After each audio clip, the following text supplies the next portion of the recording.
Prime news और मैं हूं आपके साथ श्रुति अंगद। बुलेटिन की करेंगे शुरुआत और सबसे पहले आपको बेहद अहम खबर बताते हैं, लेकिन उससे पहले आपको सीधे ले चलते हैं पश्चिम बंगाल, जहां प्रधानमंत्री मोदी लाइव आ रहे। क्या कुछ कह रहे अपने संबोधन में, वो आपको सुनवाते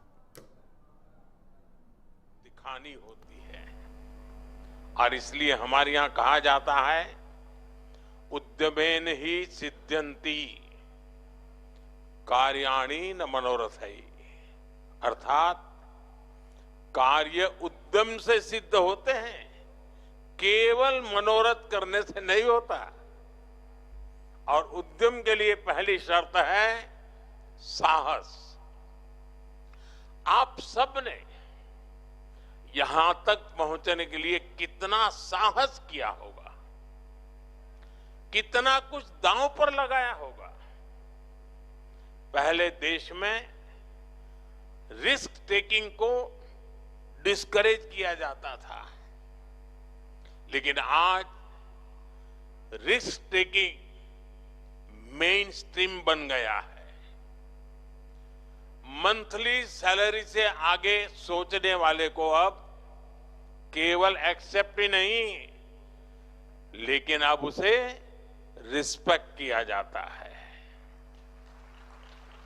जिन रिस्क टेकिंग आइडियाज को पहले लोग फ्रिंज मानते थे, वो अब फैशन बन रहा है। साथियों, रिस्क टेकिंग पर मैं खास तौर जोर देता रहा हूं, क्योंकि ये मेरी भी पुरानी आदत है। जो काम कोई करने के लिए तैयार नहीं होता, ऐसे काम जो दशकों से पहले की सरकारों ने नहीं छुए, क्योंकि उनमें चुनाव हारने का, कुर्सी जाने का डर था।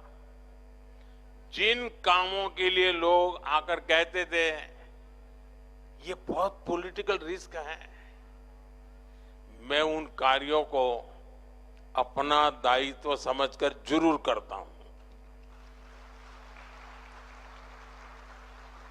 आपकी तरह ही मेरा भी मानना है जो देनी चाहिए। ये टीएमसी को सजा मिलनी चाहिए कि नहीं मिलनी चाहिए? साथियों, देश में जो भी सरकारें विकास को रोकती हैं, गरीब कल्याण के काम में रुकावट डालती है, देश का मतदाता अब जान चुका है, देश का मतदाता जाग चुका है। ये रुकावट डालने वाले हर किसी को लगातार सजा मिलती रही है। दिल्ली में भी, दिल्ली प्रदेश में एक ऐसी ही सरकार थी जो केंद्र की योजनाओं को लागू नहीं होने देती थी।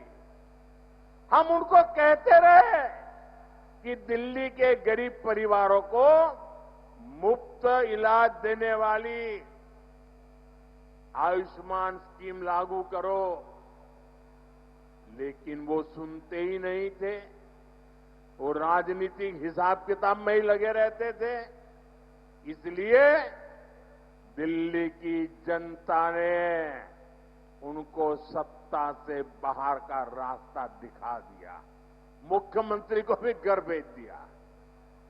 और अब दिल्ली में आयुष्मान योजना से गरीबों को मुफ्त इलाज हो रहा है। साथियों, बंगाल की